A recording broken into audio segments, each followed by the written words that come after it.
Perdana NIM 23 30 20 60 10 11 2. Saya di sini ingin menjelaskan tentang pengelolaan lahan gambut. Lahan gambut adalah lahan basah dengan lapisan tanah berair yang terdiri dari bahan tanaman mati dan membusuk. Yang termasuk ke dalam lahan gambut diantaranya adalah moor, bog, meadows, hutan rawa gambut, dan perforest tundra. Luas lahan gambut secara keseluruhan mencapai setengah dari luas lahan basah di dunia dan menutupi 3% dari total luas permukaan bumi. Semua lahan gambut dapat dijumpai di berbagai belahan dunia. Mengapa lahan gambut begitu penting? Lahan gambut dapat menyerap air hujan, mencegah terjadinya banjir, melepaskan air secara perlahan-lahan, dan menjamin pasokan air bersih sepanjang tahun. Dan jutaan orang bergantung pada lahan gambut sebagai kawasan untuk menggembala ternak, penangkapan ikan, dan melakukan kegiatan pertanian. Hutan rawa gambut tropis merupakan rumah bagi ribuan hewan dan tumbuhan, termasuk spesies langka dan terancam punah seperti orang utan dan harimau Sumatera. Dan perubahan iklim, lahan gambut mengandung 2 kali lebih banyak karbon dari hutan yang ada di seluruh dunia. Ketika terganggu atau dikeringkan, lahan gambut dapat menjadi sumber utama emisi gas rumah kaca. Lalu, pengelompokan jenis gambut dapat dibedakan dari beberapa macam. Pengelompokan jenis gambut dibedakan berdasarkan tingkat dekomposisi, bahan organik, dan berat volume, ketebalan, kadar abu gambut, lingkungan pembentukan atau fisiografi gambut, proses pembentukannya dan bahan penyusunannya. Gambut berdasarkan tingkat dekomposisi, bahan organik, dan berat volume berdasarkan tingkat dekomposisinya. Jenis gambut menghasilkan 3 macam gambut, yaitu gambut fibrik. Gambut fibrik adalah gambut yang tingkat kematangannya paling rendah sehingga masih banyak mengandung serabut, yakni 66%, berat isi 0,1 gram. Lalu ada gambut hermit. Gambut hermit merupakan gambut transisi kandungan serabut 30-66%. Lalu ada gambut saprik. Gambut saprik adalah gambut yang paling matang, dicairkan oleh kandungan serabut paling rendah, yakni kurang dari 33%, berat isi lebih dari sama 0,2 gram. Jenis lahan gambut berdasarkan ketebalannya. Lahan gambut menjadi potensi dalam budidaya tanaman pangan sehingga dibedakan berdasarkan ketebalannya, yaitu sangat dangkal atau sangat tipis jika ketebalan gambut 50 cm kurang dari 50 cm. Dangkal atau tipis jika ketebalan gambut 50-100 cm.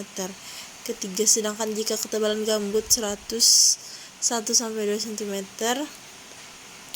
Semakin tebal tanah gambut, semakin rendah potensi untuk budidaya tanaman pangan dan hortikulturalnya. Jenis lahan gambut berdasarkan kadar abu gambut. Kadar abu gambut dihubungkan pada tingkat kesuburan gambut atau sering dimanfaatkan petani untuk menambah kesuburan lahan gambut sekaligus meningkatkan produktivitas lahan. Jenis gambut berdasarkan kadar abu terbagi menjadi 3, yaitu eutrofik. Eutrofik adalah gambut dengan tingkat kesuburan tinggi atau kadar abunya kurang dari 8%.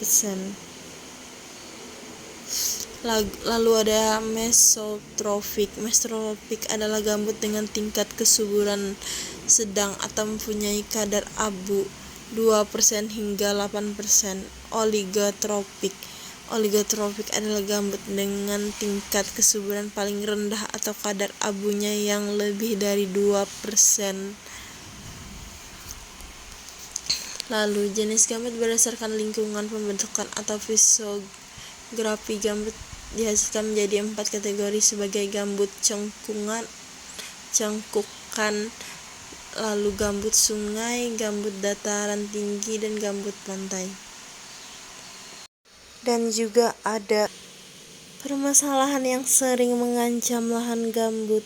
Walaupun gambut mempunyai manfaat yang besar, namun ada beberapa ancaman ketika pengelolaannya tidak tepat, yaitu pengeringan lahan gambut. Banyak lahan gambut yang dibuka dengan membuat saluran drainase untuk tujuan pertanian atau perkebunan. Hal ini menyebabkan gambut kehilangan kelembapannya dan mudah mengalami dekomposisi. Kebakaran lahan gambut. Karena kondisi gambut yang sudah kering, kebakaran sangat mudah terjadi. Kebakaran gambut sangat sulit dipadamkan dan menimbulkan asap berbahaya yang mengganggu kesehatan dan mengganggu aktivitas ekonomi. Kerusakan ekosistem. Pembukaan lahan yang tidak berkelanjutan menyebabkan hilangnya habitat flora dan fauna serta menurunnya fungsi ekologis gambut. Emisi karbon tinggi. Kebakaran dan pengeringan gambut melepaskan karbon dalam jumlah besar ke atmosfer yang mempercepat perubahan iklim global. Prinsip-prinsip utama pengelolaan lahan gambut. Agar lahan gambut dapat berfungsi optimal dan tetap lestari, pengelolaannya harus didasarkan pada prinsip-prinsip seperti konservasi, melindungi dan melihara lahan gambut asli agar tidak rusak, serta menjaga ketebalan lapisan gambut dan kelembapan tanah. Lalu restorasi, mengembalikan kondisi lahan gambut yang telah terdegradasi dengan melakukan rehabilitasi seperti penutupan saluran drainase dan reboisasi. Lalu pemanfaatan berkelanjutan, pemanfaatan gambut secara produktif tanpa merusak, misalnya melalui metode viticulture, yaitu budidaya tanaman di lahan gambut basah. Lalu ada langkah-langkah penting dalam pengelolaan lahan gambut. Pengaturan tata air, drainase atau irigasi, tutup atau kendali saluran drainase agar tidak cepat mengalir keluar dan gambut tetap basah. Buatlah embung atau kolam penampungan udara di area kritis atau menjaga pasokan udara selama musim kemarau. Manfaatkan metode penutupan saluran dengan bahan alami seperti serabut, kelapa, atau jala plastik. Lalu restorasi dan reklamasi vegetasi. Tanaman kembali jenis tumbuhan gambut asli seperti sagu, gelam, dan rasa mala yang mampu menstabilkan lahan. Hindari pembengkuan lahan baru dengan cara pembakaran. Pilih metode mekanis yang ramah lingkungan. Laku pemantauan secara berkala terhadap tumbuhan yang tumbuh. Pengawasan dan penegakan hukum. Masyarakat dan pemerintah perlu bekerja sama melakukan patroli, pemantauan kebakaran, dan pelaporan cepat. Tegakkan hukum secara tegas terhadap pembukaan lahan secara ilegal dan kebakaran yang disengaja.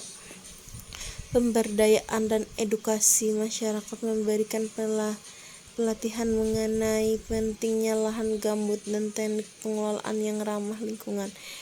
Kembangkan alternatif mata pencaharian berbasis gambut seperti budidaya ikan rawa, tanaman sagu, atau ekowisata. Libatkan masyarakat dalam kegiatan konservasi dan restorasi sebagai pemilik dan pengawasan lahan gambut. Contoh kasus restorasi lahan gambut di Kalimantan Tengah. Beberapa tahun terakhir, pemerintah bersama masyarakat lokal di Kalimantan Tengah berhasil merehabilitasi ribuan hektar lahan gambut yang semula mengalami kebakaran hebat. Mereka berhasil menutup saluran drainase dan menanam kembali pohon gambut. Pohon-pohon gambut asli. Berkat ini, tingkat kebakaran drastis menurunnya, tanah kembali basah, dan aktivitas ekonomi masyarakat mulai terjamin dengan budidaya tanaman sagu dan ikan rawa. Peran kita adalah melindungi lahan gambut bukan hanya tugas pemerintah, tetapi juga tanggung jawab bersama. Ada beberapa hal yang bisa kita lakukan bersama. 1. Tidak membuka lahan dengan cara membakar. Mendukung program konservasi dan restorasi lahan gambut. Tidak terlibat dalam perdagangan hasil pembukaan lahan ilegal. Menyebarkan informasi dan edukasi tentang pentingnya gambut bagi lingkungan sekitar. Dengan langkah kecil yang kita lakukan bersama, kita bisa menjaga lahan gambut tetap sehat, mencegah bencana kebakaran hebat, dan melestarikan sumber daya alam untuk generasi mendatang. Kesimpulannya, lahan gambut adalah harta ekologis yang sangat berharga yang harus dijaga dengan baik. Pengelolaan yang tepat akan melindungi karbon, keanekaragaman hayati, dan keberlangsungan hidup masyarakat sekitar.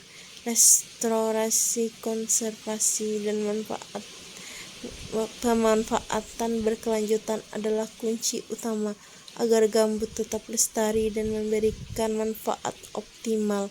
Mari kita semua peduli, bereaksi, dan menjaga lahan gambut Indonesia demi bumi kita yang lebih sehat. Sekian dan terima kasih.